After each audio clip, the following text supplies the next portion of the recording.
Hi, you're tuned in to Barrelhouse Legends with Robert Nelson from National Blues Museum, live in downtown St. Louis with the legendary Lady J Huston. Welcome. Well, that's so kind of you. It's wonderful to be here and talking to you, Mr. Robert Nelson. Wow. Well, the pleasure is mine. Tell me about this horn we got here with us. Oh, we're going to start with the trumpet, Oh huh? yeah. Tell me. Okay, well, I was born and raised here in St. Louis, Very good.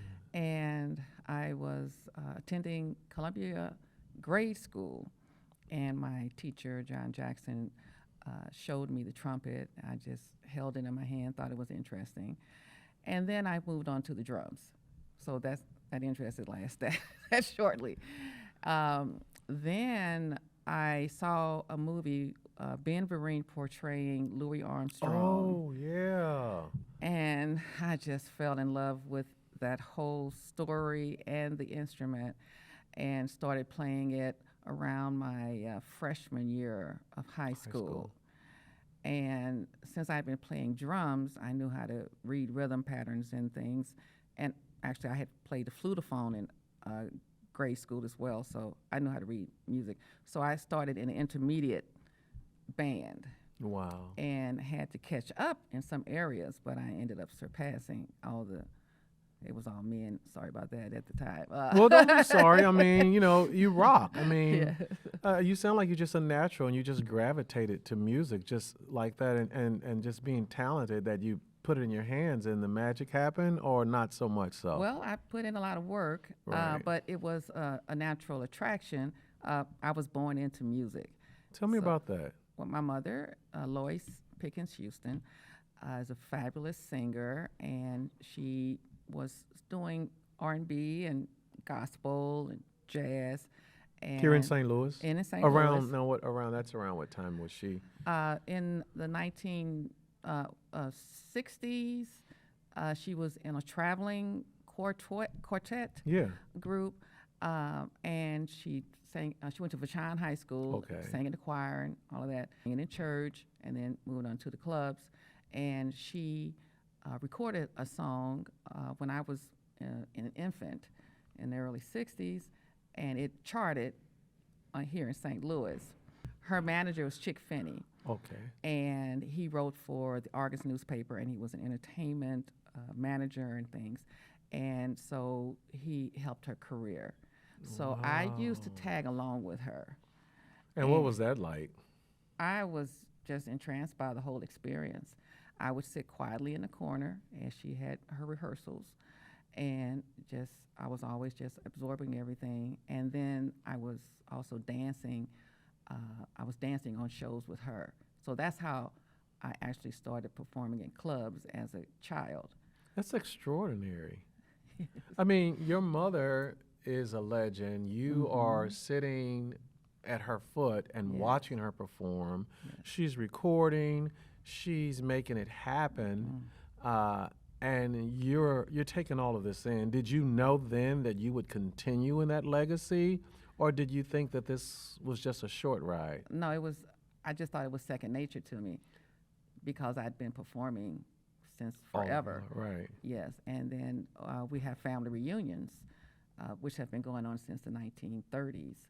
So every reunion, we would entertain ourselves. We didn't have to go out and book talent. It was who's signing up to be on the talent show From the family. from the family. Wow. Yes. So I was always performing on the talent shows and around the city. So I've just always done music. That's incredible. That's Thank you. incredible. I think about those families, and I'm glad to hear that. People don't talk about that enough. I remember being, at home, and my brother, and this is in the early '70s, late '60s. My brother was doing variety shows in the home just for the family. He was a comedian, and he would put me in the show, and I'm probably 5 or 6 or 7, and we had to perform it. Everybody in the family, because there are 8 of us, had an act, and we put it all together, kind of like the Flip Wilson show. But to hear you, but that was just at home, and we were just playing. Okay. We were playing, and I think I'm probably the only one out of that bunch that continued in music professionally. But it seems that your entire family is just an entire group of talented people. Yes, yes. I come from a lot of great singers, mostly, and I was the only one that I can recall to start with an instrument. But I do have some other relatives later on that did instruments. But my grandmother was a singer. She sang in the choir. Wow. She had a very deep voice. My auntie sings like bass. Do you sing deep? I do, and it's getting deeper every year. Sorry, band members. Oh, you having to change the keys? I have to keep having to change the keys. Okay. Okay. And they're getting frustrated. They like, are. And then my main bass player and bandmate, Frank Dunbar, he'll say, oh, she's going to change the key. Did you hear to get that key? I said, well, you stop messing with me and my keys. Right, I right. can't help it. It's just, that's what happens. Would you say that your mother and your grandmother were your music influences? Because a lot of people that we interview on the show and we talk, they talk about, oh, I was influenced by Donny Hathaway. I was influenced by Aretha Franklin. But it sounds like with you. Right, in the family. Because, Yeah. like I said, those talent shows. I have a cousin in Chicago, Kathy Townsend. She is phenomenal. And I would just awe when she sang, and she's still singing today. And I have cousins that I still am crazy about, and I have them on my show and things like that. That's yeah. interesting. I find that very interesting. When you share that story, I think about Whitney Houston. And I think about how her mother was a singer. That's right. And when you hear her sing, you hear her mother's voice. Yes. Do you hear your mother and your grandmother's voice when you sing? Absolutely. What's that like for you to hear their voice? And I imagine that they're up in heaven singing. Oh, absolutely. Yes. Yeah. Yeah. So is mine. My mom is in heaven too, and she's up there doing she's doing hair. Oh, my mother's probably doing your mom and grandmother's hair right now for the show. Yes. And yes, their they're makeup together. and nails Yes. and stuff. Oh. So what is it like to hear their voices and have them to be with you, present on stage when you're performing with this trumpet and the legacy of that teacher who inspired you? You have all of this around you. What is that like? And do you always recognize that? Oh, I can't help but to. Like when I sing Stormy Monday, I'm doing a version that my mom did. Wow. And I'm actually completing an album. We just pretty much finished recording an album. I'm doing 2 of her songs, one that she wrote. Wow. Yes. What's the title? Okay. Okay. 500 Pounds of Good Gizzy. Woo! What is that? What I is like that? that title already. Yes, it's a hot number. So when she did it in the clubs, 500 pounds some of good good gizzy. gizzy. Because when she did it in the clubs, she used a different word. I didn't want to go Okay. explicit. Okay. Okay. I wanted to be on regular radio. Okay. So I had to Yeah, change yeah, that yeah, word. yeah, yeah. We love Okay. it though. But she would do that song, and it was a showstopper. And she would yeah. get some innocent man, to come on stage and sit. And she'll sing that song to him, and the crowd went into a roar. So, Your mother, I mean, as you're sharing this story, I see scenes of her in the club around the early 60s, you say? well, that's when she started, That's when she making the started, yeah. scene, but she was singing forever. She helped launch the careers and supported so many musicians like the Bosman Twins. Yeah. They love her to pieces. They're legends. Yes, but she was bringing them on stage when they were just Got starting it. off. Wow. Okay. Al Caldwell, fabulous bassist. Yes, absolutely. His first bass gig was on the show with my mother. Wow. Okay, so she helped launch many musicians' careers by having them play for her. And you are the legacy. You are continuing where she left off, and you're taking it to the next level. Yes. Not only and that record that she charted, yes. that's on my record. Wow. I decided to pay tribute to her with both of those songs. I love that.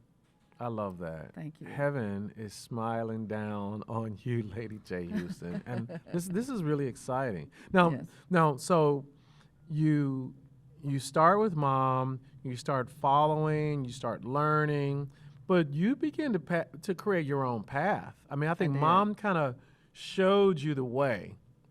It seems like. Oh, yes. But then it seems like your career began to become your career.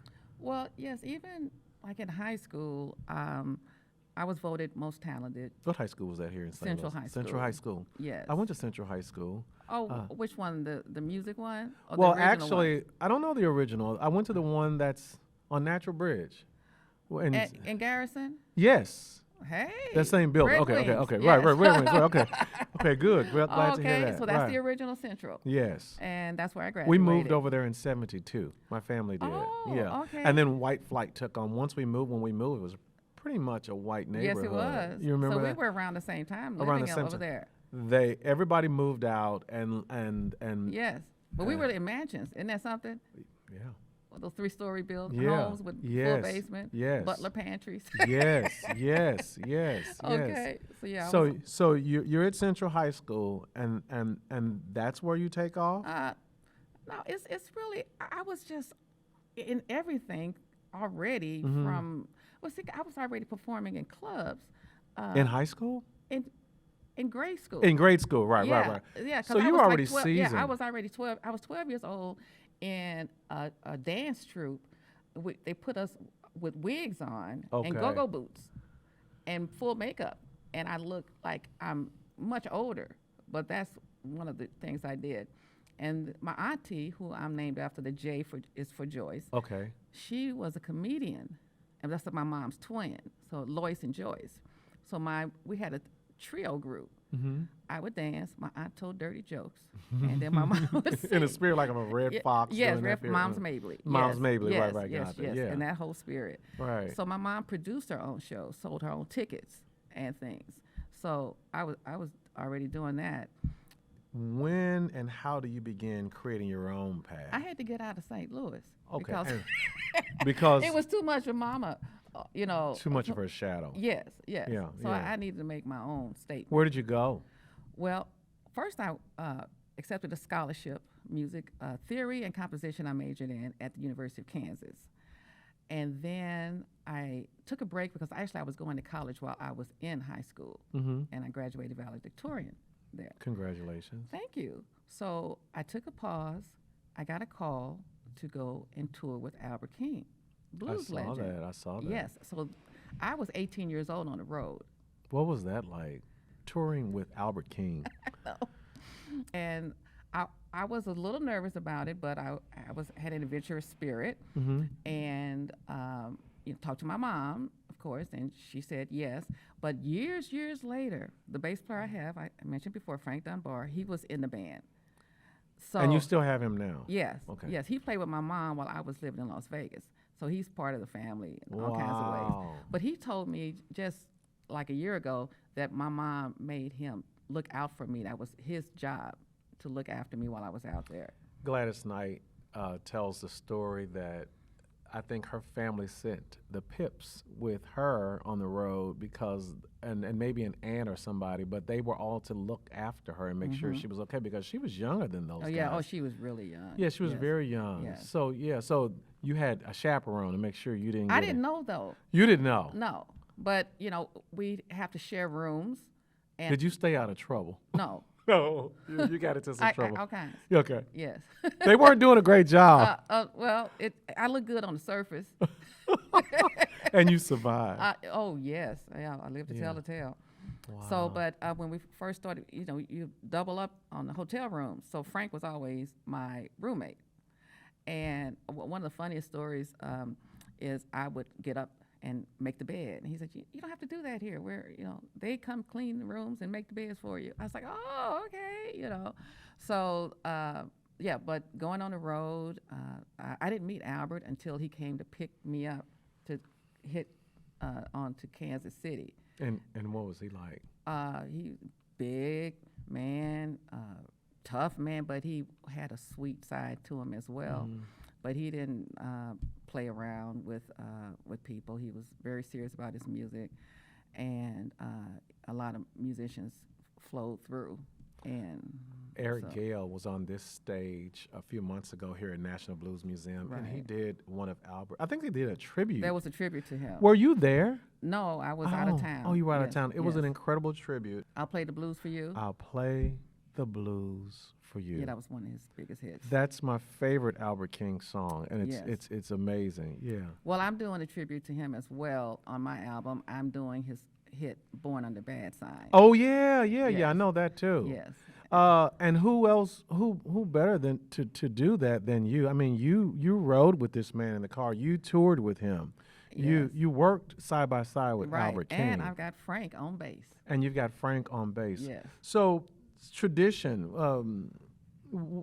There's a lot of tradition in what I'm hearing from you, and a lot Yes. of family, and a lot of loyalty. What does all of that mean to you, and why? And how important is that? Well, it's extremely important. One of my other passions is genealogy and family history. And I believe in preserving our history and sharing the history so that the next generation will know where we've come from. So that is why I want people to know about my mother. I want people to continue to know about Albert King. I have my own tribute show to Albert King. It's called the Albert King Alumni Tribute Show. And we debuted that at the Missouri History Museum. Wow. And we did that show at the Music at the Intersection Festival. Music at the Intersection is, for those of you guys that are listening, it's just this incredible music festival that we have here in St. Louis. And you performed at that festival. Yes, with my group. With your group. Yes. I was there, and I think we were being pulled in so many directions. I'm not sure if I caught that one. There was another iconic blues Buddy Guy was there, and Buddy Gary Guy Clark Jr. and Gary Clark Jr. Yes. You've worked with which one of those guys? I have not Both. worked with either, but I have played at Buddy Guy's club His club. Okay, got in it. Chicago. In Chicago, what's Yes. that like? Well, it's a legacy to be there. And I was hoping I would get lucky. He would be in town at that time, but he wasn't. But His loss. yeah, I was, I didn't know it at the time, but one of the gentlemen was helping me with the sound, and I was, having some fun rapport with him. And at the end of the night, I go and give him a tip. He says, "You don't know who I am, do you?" I said, "No." He said, "I can't accept that tip." He says, "I'm Buddy Guy's son." I'm like, "Oh." And he remembered you? Yes. Okay. Well, no. He was there at the night I was performing, helping with the sound. Mhm. I'm thinking I'm tipping a side guy. Right. That Okay. was the owner or the co-owner Got of the club. Got it. You didn't know. I didn't know. You didn't know. And then I was shocked when I was there. The deputy director of this facility, the National Blues Museum, came up to the tip jar and put some money in, and that was Erin. I was like, "Erin, my goodness, I didn't know she was coming to Chicago to catch our show." That's She came wonderful. all I the mean, way well, out to that's a Chicago. testament. I mean, do you consider yourself a legend? I never say that to myself, but I hear that said to me. Yeah. Well, I want So- you to accept that. I want you to Aw. get it. I mean, the stories that you have, the legacy of your mother and your family, and how you bridge and bring that to us. And those of us that may not know all of those stories, you're preserving the legacy of your family and so many other blues artists. What other artists have you worked with? Well, I did well, I guess he called me on stage, with Dizzy Gillespie. What was that like? That was wild, because I was living in Washington, D.C. I went to Howard University. Oh, wow. Okay, after Albert King stint, I took a scholarship there. Mm-hmm. I met Dizzy Gillespie first at the University of Kansas, and as a majority of white students, but he spotted my spot. And he said, I want He you saw to, that brown yeah, skin he saw out that there. skin. He said, "I want you to join us on the tour of the campus." Wow. And I was so excited to be, hanging around with him. And then when I moved to D.C. several years later, he didn't remember me, but some of his band members did. Okay. So he was playing the Blue Note, and he says, "Come on, yes, come on, hang with us again." So you played the Blue Note with Dizzy Gillespie? He called me on stage, but I actually have it on cassette. I'm Oh, gonna put it out one day. wow. I'm gonna put it Yeah. out one day. But he forgot my first name, and the room is packed. He says, "Ladies and gentlemen, please welcome to the stage, Thelma Houston." And the audience went, "Yeah!" You didn't come out singing "Don't Leave Me This Way." No, I didn't. And I came out, and they says, "Huh." It was like, Like- I had to. That doesn't look like Thelma Houston. That's Lady J Huston. Yes. So I corrected the name, Mm-hmm. and we went on in to do Misty. I love that tune. I Yes. love that tune. Yes. We do it. We do Misty. We do it as a shuffle, as a blues Oh, shuffle. shuffle. Okay. Yeah. I love doing it as a shuffle. But actually, my rendition, I do multiple versions. It's like a ballad form, then I go to Oh. shuffle form, and I then can't wait to hear I that. hit scat. And so it's not an easy arrangement for musicians. So I'd but love to hear I that. like that. I'd love to hear that. Yes. So that was a major treat. Freddie Hubbard, hung out with him, and he called me up on his stage. And Bobby Bland, I think I saw that. In Bobby your Bland, bio. I opened for Bobby Bland. What was that? What was that? That like? that one. And was this in Memphis? Okay, you got. I know you got. Yeah, I know. You know you've got to write a book. Have you I've started? heard that before. And you're hearing it again. Okay. You're hearing it again. These stories that you share, you're keeping this alive. And I don't want to cut you off. You're keeping these stories alive in the music. Yes. But I think we should have it in print as well to go with that music, because this is a part of culture. This is a part of our culture, and we've got to have it. Well, We've that's gotta why I have it. love this museum. Because Yeah. when I first walked in here and I Yeah. saw the mural and all the people, I felt at home. Yes. I said, I met Muddy Waters. I met John Lee Hooker. Absolutely. Absolutely. I was on shows with these people and B.B. King and things. When we started setting up, I wanted to film in the museum with that as a backdrop, because I Yes. think that the museum is just beautiful. It is so beautiful. And for technological reasons, we weren't able to do that. But Okay. it's just it's the imagery of this museum and what it offers is I feel it. you can feel the Yes. heartbeat of it. I just Yeah. love it here. Absolutely. So now the Bobby Blue Bland, I'll try Yes. to keep this as PG as possible. Okay. Okay. Because he's my favorite of all. Oh, he is amazing. Of all the blues Yeah, singers. yes. Yes. His do you do that hawking That thing? thing. Yeah. I don't do it. Oh, Who okay. can do that? No one can do that. Okay. But him. I love to listen to him. I Oh, think okay. that he's an incredible singer. He is. And I think his voice is. Yes. Yeah. It moves me. It moves Right. me. Yeah. Right. So many of the blues artists had issues with addictions. Okay. Okay. So They really had the blues. yeah, they really had it, and so Bobby struggled with that. I never heard that. I didn't know Oh well, I that. happened to see it. Okay. Okay. Wow. So- You've got to write this book. So this is what happened. We had just opened the show, and now it was time for Bobby to come on. The room is packed. It was the Cotton Club in Las Vegas that no longer exists. So we were like one of the last bands to play at the then Cotton Club. And his bodyguard and him are walking towards the stage, and they are about to step onto the stage. The bodyguard puts his hand out like that, and Oh, wow. right in front of the audience. Whoa. Yes. A little pick me up. Yeah. Just a little pick me Yes, up. I was like, I couldn't believe he did that, and he could have done it in the dressing room, but he got right up on the stage. So I said, okay, but What was the show like?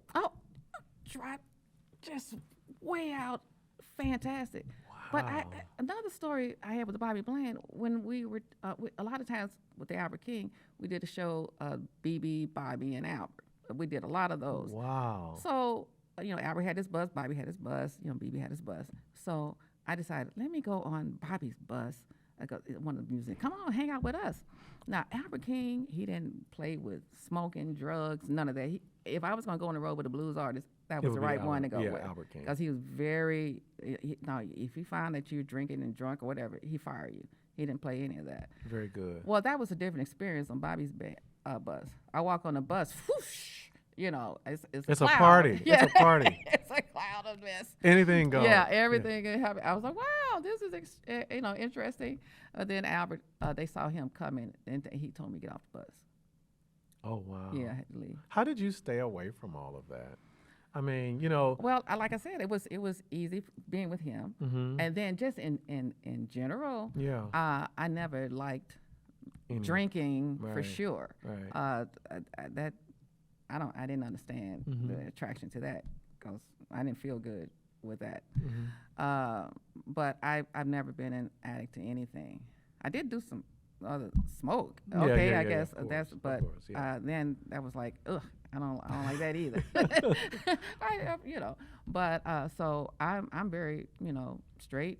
Don't mess with nothing. That's it. How have you grown and evolved as an artist? I mean, you started like as a little Girl, girl, yes. and you made your way after high school when you moved away. You found your own lane and you created a name for yourself Yes. that was not your mom's name. Right. And now, and you've toured and you've worked with all of these iconic blues musicians, and you're considered a legend yourself. And now, how do you think you've grown and evolved now? When you hit a stage now, what's different about you um, over the years now? Well, the growing never ends.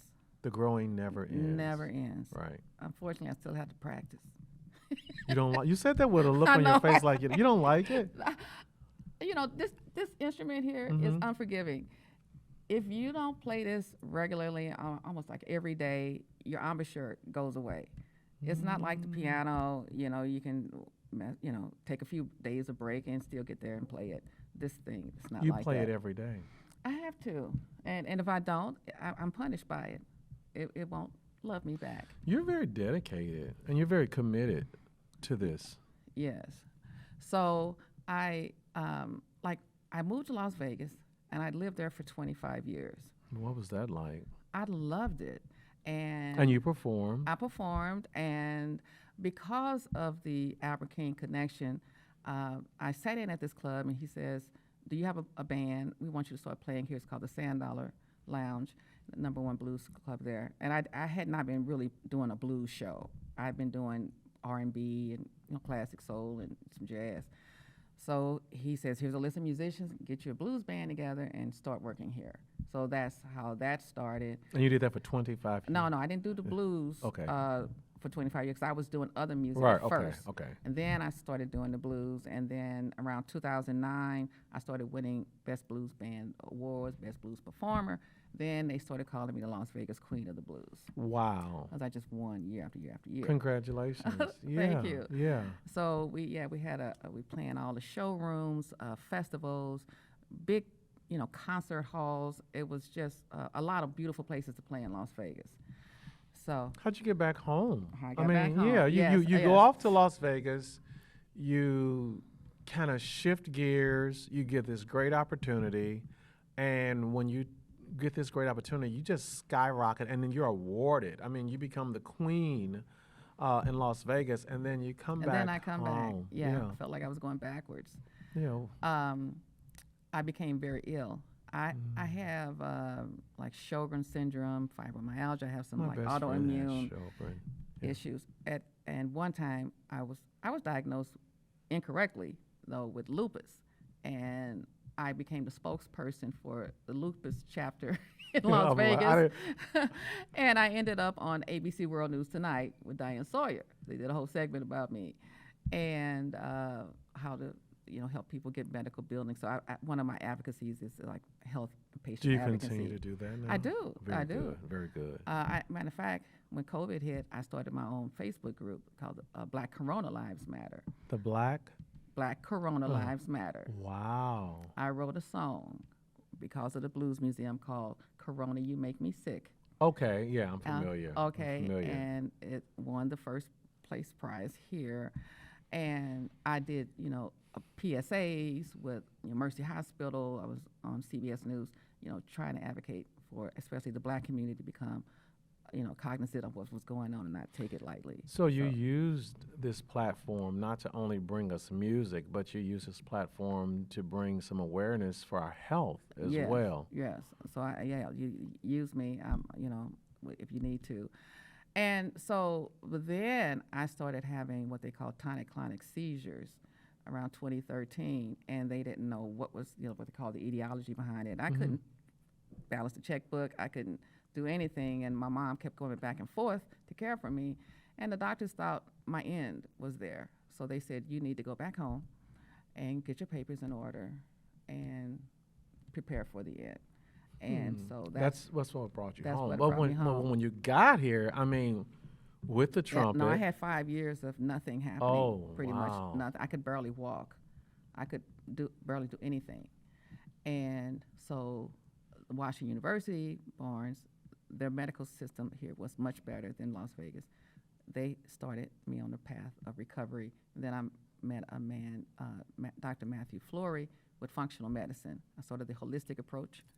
And then we started finding allergies and sensitivities to environmental, all kinds of things, and foods. And once I started shifting those things out and picking up supplements and things, and then I started getting better. And I debuted my show, my first band here at the Right here National at the Blues National Museum. Blues Museum. Congratulations. Yes, that was Congratulations. in 2018. That's when I started back on the full stage. Speaking of National Blues Museum again, I hear that you are on the lineup for the tribute series that's coming up. Tell me about I that. am. Well, I'm excited. I was asked, did I do any tributes? And I named a few. And I included Billie Holiday in that list of few. And they said, let's do that one. I said, Why Billie Holiday for you? well, I have a lot of respect for Billie Holiday's struggle. She was an innovator. She changed the phrasing and things of how jazz music flows. And she still also had some blues in her as well. And people ask me a lot, where does the Lady J come from? Well, the J is for Joyce, but the Lady J rhymes with Lady Day. Ah, got And that's where it. I'm wearing this rose. I saw that. I Beautiful. wrote most times I have a rose in my hair, and that's my tribute to Billie Holiday as well. I saw that. I recognize my mother used to do the same thing. She would wear a rose, a Yeah. flower in her hair. Yes. It is beautiful. You will be honoring us right here at National Blues Museum, Yes, the I will. music of Billie the Holiday. incomparable Billie Holiday. Mhm. What should we expect, and what do you want people to walk away from with this after the show? I'm going to be in that room. Oh, So wonderful. I'm a huge Billie Holiday fan. Okay. Absolutely. Absolutely. Well, by me being also a historian, my show is not going to be just all straight performance. I'm going to integrate her story. I'm going to talk about, the struggle that she went through, how she, got signed to the Decca record labels and things, and how she was an activist. A lot of people aren't aware of her activism, and that song "Strange Fruit." Yes. That song ended up like ruining her career, but she would never stop doing it, even though she was like, they were after her to stop doing it. Yeah. And she just wouldn't. So that was her way of fighting for Through equal music, rights. yeah. And so, And I think I see that in you. I see you fighting with this music, sharing and preserving the legacy of your mother, the legacy of music that your family brought to St. Louis, the accolades that you earned in Las Vegas, coming back to St. Louis, sharing your story and your healing, your journey of healing, and Yes. sharing that with others so that they can have that information. And now, back at National Blues Museum, Yeah. as the Queen of Blues, honoring Lady J Huston. right. I cannot wait for this show. Let everybody know where they can follow you. I mean, you have so much. We can't get all of your story in this time. That's why you must write a book. Okay. But let everybody know where they can follow you, where they can get see clips of you, listen to your music, where we can anticipate the new project that you're working Yes, on. And yes. and when you get this information, send her messages and tell her to write the book. Okay. Write the book. Write the book. Yes. I respond to my social media. Everybody knows I do. On all social media, very simply, Lady J Huston, LadyJHuston. You just type that, you Google it, you'll see tons and tons of material. Well, because you're a video. legend. I mean, my God. You're tickling me. I have a website, which is Okay, ladyjhuston.com. LadyJHuston.com. I have branded the Lady J Huston name. So all you do is type that in. And, just stay in touch. My email is info at Can they Lady book J you? Huston. Can they book you? I If am they've got always. if they've got enough money. I work with people. I work with people. I work with people. Well, you've got to come. When Yeah. you come correct. This is a legend, guys. This is the National Blues Museum. This is Barrelhouse Legends with the legendary Lady J Huston. Please check out her website, check out her music, check out her story, and come check her out at National Blues Museum honoring Lady Day. Anything else you want to say before we get out of here? Well, I just released Oh Holy Night for Christmas. Wow. Okay. And I just uploaded the video for that as well. Is that on YouTube? It's on YouTube Okay. as of today. So we're going to type in Lady J Huston. Oh Holy Oh Night. Holy Night. I Yes. think I'm going to do that in the car on the way out. And you're going to hear my mama because I is way low. Okay, you're going to hear your mama. You're going to hear the bottom. Okay. And I go all the way up. I have like a 4.5 octave range, so like that. So you'll hear all of that. That's Lady J Huston, y'all. Thank you for being here. Thank you so much. You are beautiful. You are a legend. You are the legacy. It is an honor to be here with you, and I really mean that. I Thank appreciate you so Thank much, you. Robert. Thank you. And you keep up doing what you're doing. I'm trying. Keeping that flow going, and that beautiful beard and everything. You got it Keep me going in your on. prayers. All right. You're welcome. Lady J Huston, Okay. y'all. Thank you.